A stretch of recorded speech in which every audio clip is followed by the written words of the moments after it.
kasih. Assalamualaikum warahmatullahi wabarakatuh. Bismillahirrahmanirrahim. Alhamdulillahirabbil alamin wassalatu wassalamu ala asrofil anbiya'i wal mursalin Sayyidina Muhammadin wa ala alihi washabihi ajmain amma ba'du. Yang saya muliakan para habaib, terutama guru kita semua Habib Shoki. Yang saya muliakan para kiai, para ustadz. Yang saya hormati seluruh hadirin yang hadir, termasuk semua anggota dan pengurus MDSS yang saya hormati juga.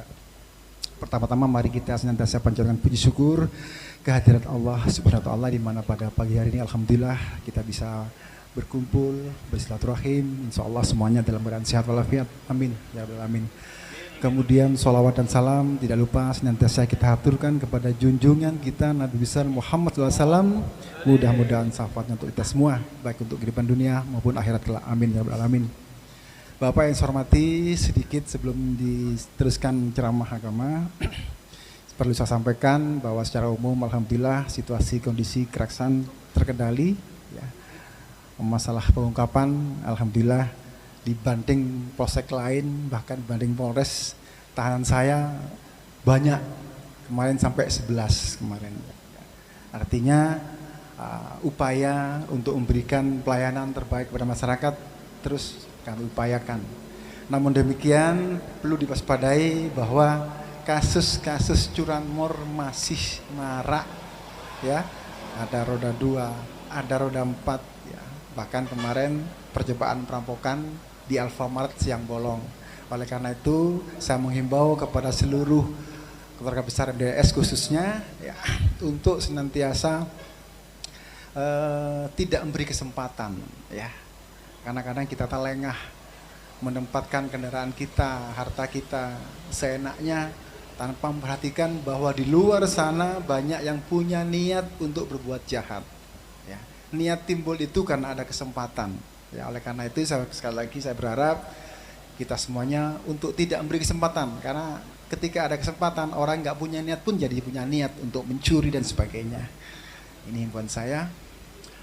Kemudian yang kedua, saya ingin mengingatkan bahwasanya peraturan, ya, undang-undang yang dibuat itu tentu memiliki tujuan yang baik, ya, baik untuk keadilan, keamanan, ya, kedamaian dan sebagainya.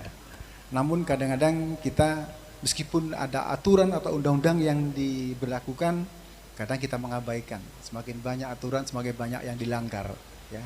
Harapan saya Bapak Ibu semuanya, kalau perlu nggak perlu aturan, ya. Kita masing-masing manusia memiliki naluri bahwa kita pengin baik, pengin aman, pengin adil.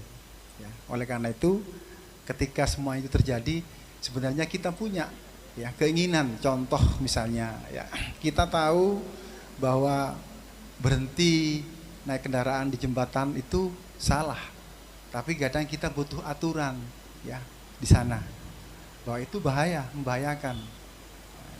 Banyak hal yang sebenarnya kita tahu secara naluri, tapi kita lakukan. Nah, ya, makanya dibuat aturan oleh pemerintah. Di jembatan, di tikungan, bagaimana kita cara mendahului kendaraan yang lain. Kita tahu itu bahaya, tapi kadang kita lakukan. Makanya dibuat aturan, ya. Termasuk, mohon maaf, ini kadang-kadang masih banyak, saya kadang bingung untuk memberikan pelayanan kepada masyarakat, khususnya yang punya hajat, ya, yang punya hajat kemudian dia minta izin untuk menggunakan jalan, ya. Di situ ada aturannya memang. Kita diberi tugas kewenangan untuk mengatur itu, mengatur. Kalau mengatur itu tentu sesuatu yang dipikirkan untuk hal yang baik. Ya. Selama ini izin penggunaan jalan selama itu tidak mengganggu, karena jalan itu untuk umum, bukan untuk pribadi. Ya, itu garis bawahi dulu. Jalan itu untuk kepentingan umum, bukan pribadi. Tapi ketika ada warga yang ingin menggunakan jalan untuk kepentingan pribadi, itu menggunakan izin. Nah, di situ perlu pertimbangan, ya. Nah, pertimbangan harusnya nggak perlu dari saya. Bapak Ibu, Bapak semuanya mempertimbangkan sendiri bisa sebenarnya. Oh, jalan ini bisa saya gunakan separuh jalan untuk kepentingan saya. Oh, jalan ini tidak bisa, ya, makanya harus cari tempat lain saya.